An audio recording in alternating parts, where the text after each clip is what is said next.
শুনছেন কহ গল্প।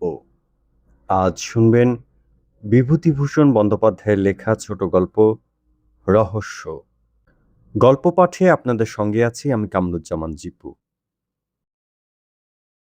যেখানে প্রতিটি মোড়েই অপেক্ষা করছে নতুন কোনো রহস্য আর রোমাঞ্চ। মন ছুঁয়ে যাওয়া সব কাহিনী শুনতে চোখ রাখুন আমাদের ইউটিউব চ্যানেলে। হেডফোন কানে দিন আর ডুব দিয়ে থাকুন রোমাঞ্চের এক নতুন দুনিয়ায়। কহ গল্প, গল্পের জাদুতে বুধ হোক আপনার সময়। আমার বন্ধুর মুখে শোনা এই গল্প। বন্ধুটি বর্তমানে কলকাতার কোনো কলেজের প্রফেসর। বেশ বুদ্ধিমান, বিশেষ কোনো রকম অনুভূতির ধার ধারেন না। উগ্র বৈষয়িকতা না থাকলেও জীবনকে উপভোগ করার আগ্রহ আছে। সে কৌশলও জানা আছে। সেদিন রাত্রে ঝমঝম করে বৃষ্টি পড়ছিল।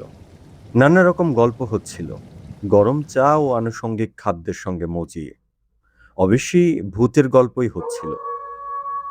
আমার বন্ধু একটা গল্প বললেন। আশ্চর্য লাগলো গল্পটা। একজন বিজ্ঞানের অধ্যাপক যখন এই গল্পটা করলেন, তখন এর একটা মূল্য আছে ভেবেই এই গল্পটা বলছি। তার নিজের কথাতেই বলি। সেবার আমি বিএ পরীক্ষা দিচ্ছি। অনার্স পরীক্ষা হয়ে যাবার পর দিন 4-5 ছুটি পাওয়া গেল। কিসের ছুটি তা আমার এতকাল পরে মনে নেই। ভবতারণ ঘোষাল বলে আমার এক বন্ধু ছিল। ওর বাড়ি ছিল বেলঘরেতে। ভবতারণ ক্লাসে খুব পান খেত। ক্লাসের বাইরে ঘন ঘন সিগারেট খেত, অশ্লীল কথাবার্তা বলতো, লম্বা লম্বা কথা বলতো। চালবাজির অন্ত ছিল না। তার আমার সঙ্গে খুব বনতো এই জন্য যে আমি নিজেও একজন দোস্তর মতো চালবাজ ছেলে ছিলাম তখন। এখন সেসব কথা ভাবলে হাসি পায়। তারপর যা বলছিলাম, অনার্স পরীক্ষা শেষ হবার দিন ভবতারণ আমায় ট্রেনে নিয়ে গেল ওদের বাড়িতে। যাওয়ার সময় ট্রেনে গেলুম, কিন্তু ট্রেন থেকে নেমে অনেকটা হাঁটতে হলো। কারণ ওদের বাড়িটা প্রায় গঙ্গার ধারের কাছে। কিছুক্ষণ ওর বাড়ি থাকার পর হঠাৎ কি একটা বিষয় ঘোর তর্কাতর্কি হলো ওর আর আমার মধ্যে। এমন চরমে উঠল সে তর্ক যে দুজনের মধ্যে হাতাহাতি হবার উপক্রম।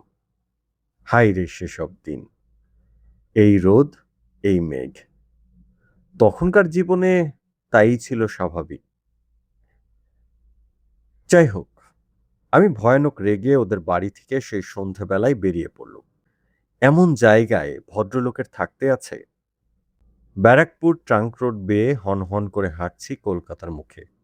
দিব্যি ফুটফুটে জ্যোৎস্না রাত। মাঝে মাঝে এক আধখানা মোটর দ্রুত বেগে চলেছে কলকাতার দিকে। সম্পূর্ণ নির্জন রাস্তা। একবার একটা মাতাল কুলি ছাড়া আর কোনো লোকের দেখা পাইনি। হঠাৎ আমার মনে হলো, এতটা রাস্তা একটানা হাঁটতে পারবো না, একটু বিশ্রাম দরকার। ডাইনে বাঁয়ে চাইতে কিছু দূর গিয়ে একটা বাগান বাড়ি দেখে তার মধ্যে ঢুকে পড়ল। বাইরে থেকে আমার মনে হয়েছিল এ বাগান বাড়িতে লোকজন কেউ থাকে না। আছে হয়তো একটা আধটাত উড়ে মালি, তাকে 2-4টে পয়সা দিলে বাগানের মধ্যে বসে একটু বিশ্রাম করতে দেবে এখন। নিশ্চয়ই একটা পুকুর আছে বাগানে, নিশ্চয়ই তার ঘাট বাঁধানো। এমন গ্রীষ্মের দিনে জ্যোৎস্না রাত্রে পুকুরের বাঁধা ঘাটে কিছুক্ষণ বিশ্রাম করবার আনন্দ অনেক দিন পরে হয়তো কপালে জুটে যাবে। বাগানের মধ্যে ঢুকে মনে হলো, এ বাগানে লোকজন কেউ বাস করে না, ঘন ঘন কেউ আসেও না। লাল কাকড়ের পথগুলোর উপরে 1 হাত লম্বা উলু ঘাস। ফুলের ক্ষেত আর আগাছার জঙ্গলে ভর্তি। আরো একটু অগ্রসর হয়ে মনে হয়েছিল এ বাগানবাড়ি খুব বড় লোকের। অন্তত যে সময় এ বাগানবাড়ি তৈরি হয়েছিল সে সময় মালিকের অবস্থা ছিল খুব ভালো। শৌখিন পরিচয় আছে এর প্রত্যেকটি গাছপালায়, প্রত্যেকখানি ইটে পাথরে। আগাছা ভরা ফুলের ক্ষেতের মাঝে মাঝে এখানে ওখানে পাথরের অপসরী মূর্তি। 2-1টার হাত ভাঙা, নাক ভাঙা, অনেক এমন অপসরী মূর্তি আছে বাগানের এদিকে ওদিকে। কোনোটার পিঠ দেখা যাচ্ছে, কোনটার মুখ ঝোপের আড়ালে আড়ালে। একটু দূরে গিয়ে বাঁ দিকের চওড়া পথ ধরলুম। পুকুরে গিয়ে পথটা শেষ হয়েছে, তবে যে ধরনের পুকুর আশা করেছিলাম এ তা নয়। অনেক কালের পুরনো পুকুর, বাঁধা ঘাট একসময় ছিল, এখন তার মাঝামাঝি প্রকাণ্ড বড় ফাটল ধরেছে। রানার দুপাশে বট অশ্বত্থের গাছ গজিয়েছে। সে ঘাটে নামাও যায় না সিঁড়ির সাহায্যে। এ রাত্রে তো সাপের ভয়ে সেদিকে যেতেই আমার সাহস হলো না। ঘাটের থেকে কিছু দূরে একখানা বেঞ্চি পাতা।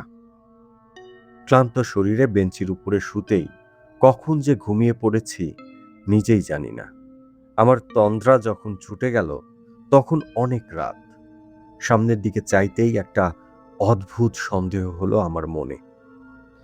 আমার বেঞ্চিখানা থেকে কিছু দূরে যে অপ্সরী মূর্তি আমার দিকে পাশ ফিরে দাঁড়িয়ে আছে, সেটার দিকেই ঘুম ভেঙে আমার চোখ পড়ল।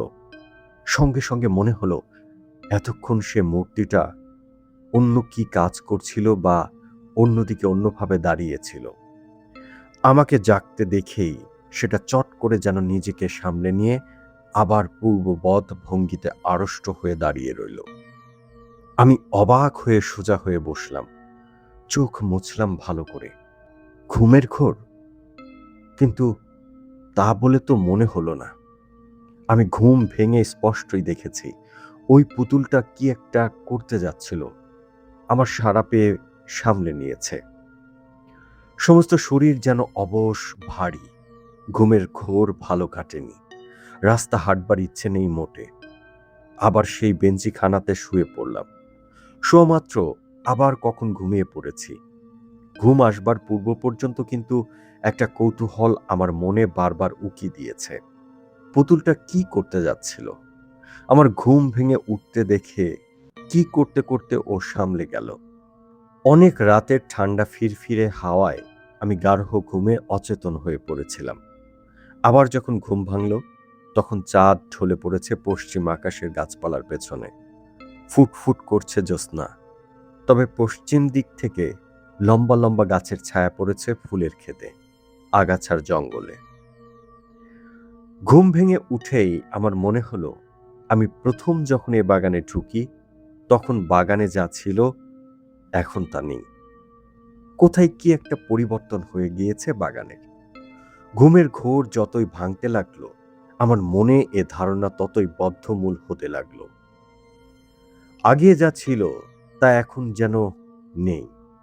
কি একটা বদলে গিয়েছে, অথচ কি সেটা বুঝতেও পারছি না।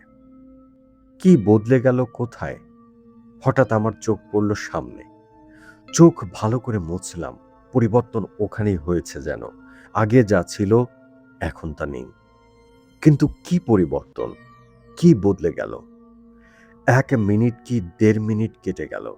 সঙ্গে সঙ্গে সারা দেহে বিদ্যুতের স্রোতের মতো বয়ে গিয়ে আমাকে স্পষ্ট আড়ষ্ট ও অবশ করে দিয়ে আসল সত্যটি আমার চোখের সামনে ফুটে উঠল। ওই উচ্চ বেদিকার উপর বসানো সেই অপ্সরী পুতুলটা কোথায় গেল? বেদিকা খালি পড়ে আছে, পুতুলটা নেই। প্রথমটা যেন বিশ্বাস হলো না। সত্যিই কি ওখানে অপ্সরী মূর্তিটা ছিল? অন্য জায়গায় ছিল হয়তো, আমি ভুল দেখেছিলাম। তা কি কখনো হয়? পাথরের অত বড় পুতুলটা গভীর রাত্রে কে নিয়ে যাবে? আমারই ভুল। কিন্তু এই অপ্সরী মূর্তি তো অন্যদিকে চেয়ে কি একটা করতে যাচ্ছিল। আমি ঘুম ভেঙে দেখেছিলাম এই বেদিকার উপরেই সেই পুতুলটা ছিল। না থাকলে আমি এই বেঞ্চিতে শুয়ে দেখলাম কি করে?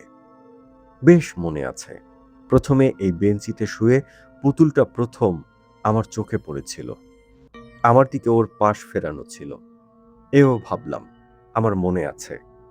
এই ধরনের পুতুল কি ইটালি থেকে আসে? এদেশে তৈরি হয়? এত সব একেবারে ভুল হয়ে যাবে?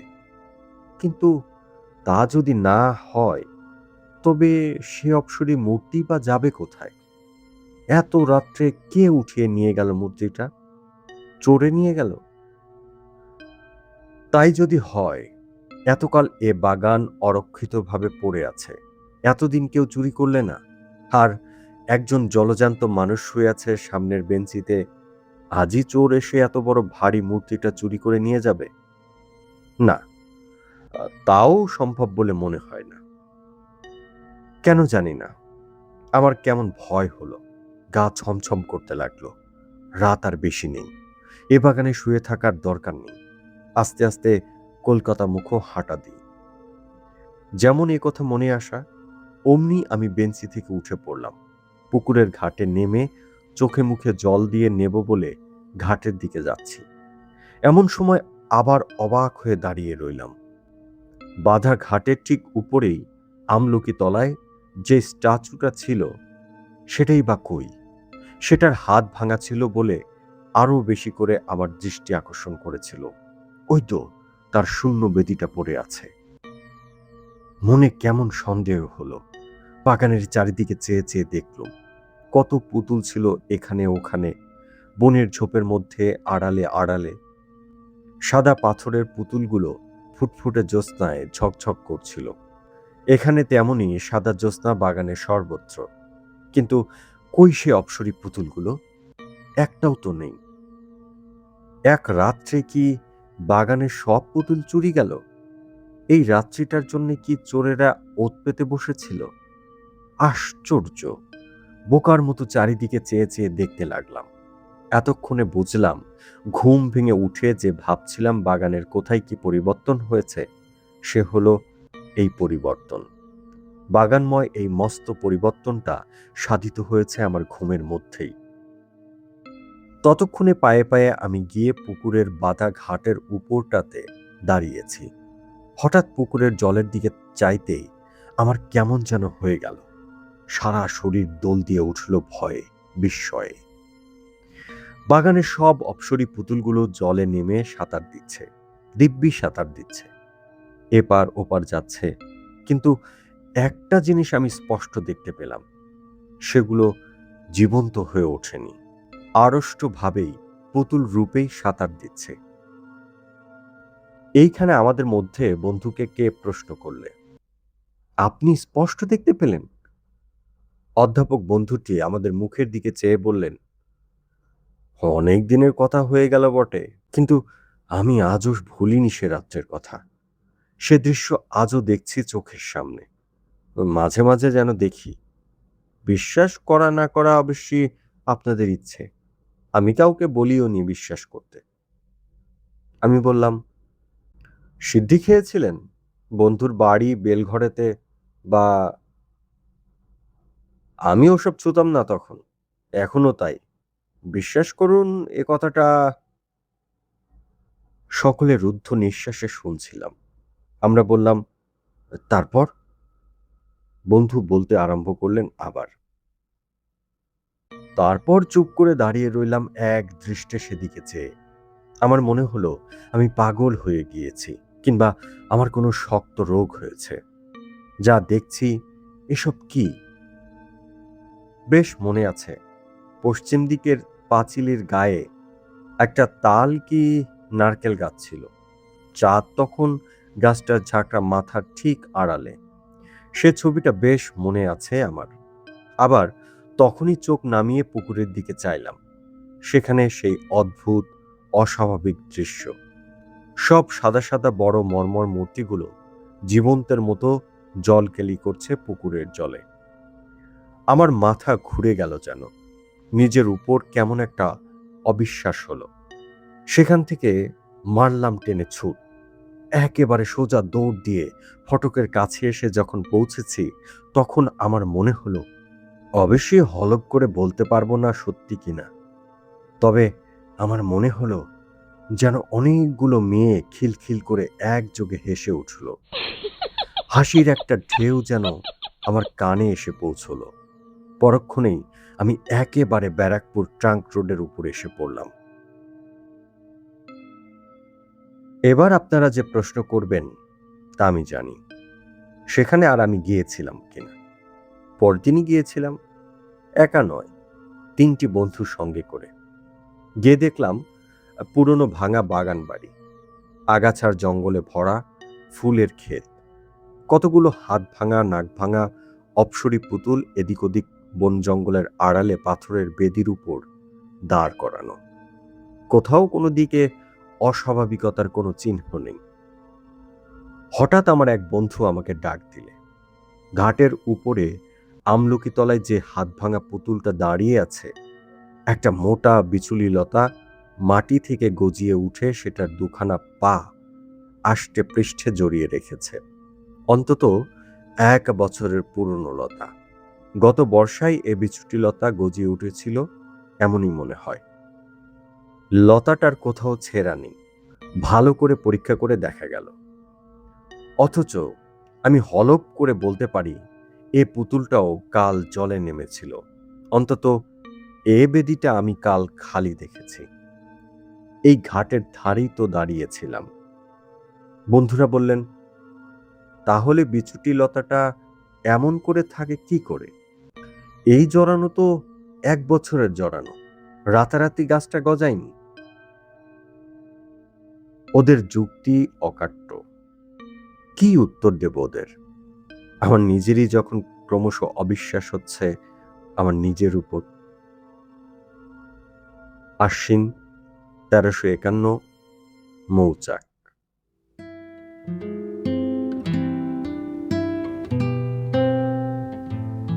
বন্ধুরা, এতক্ষণ শুনছিলেন বিভূতিভূষণ বন্দ্যোপাধ্যায়ের লেখা অসম্ভব সুন্দর ছোট গল্প রহস্য। গল্প পাঠে আপনাদের সঙ্গে ছিলাম আমি কামরুজ্জামান জিপু। বন্ধুরা, এরকম গল্প কিংবা উপন্যাস শুনতে চ্যানেলটি সাবস্ক্রাইব করে পাশে থাকা বেল আইকনটি অন করে দেবেন। এছাড়া গল্পটি কেমন লাগলো সেটিও আমাদেরকে কমেন্টস করে জানাতে পারেন। গল্পটি ভালো লাগলে অবশ্যই প্রিয়জনের সঙ্গে শেয়ার করতে ভুলবেন না। এরকম আরো গল্প কিংবা উপন্যাস নিয়ে আবারও আপনাদের সঙ্গে দেখা হবে। সে পর্যন্ত সবাই ভালো থাকবেন, সুস্থ থাকবেন। মোস্ট ইম্পর্ট্যান্টলি, কহ গল্পের সঙ্গে থাকবেন।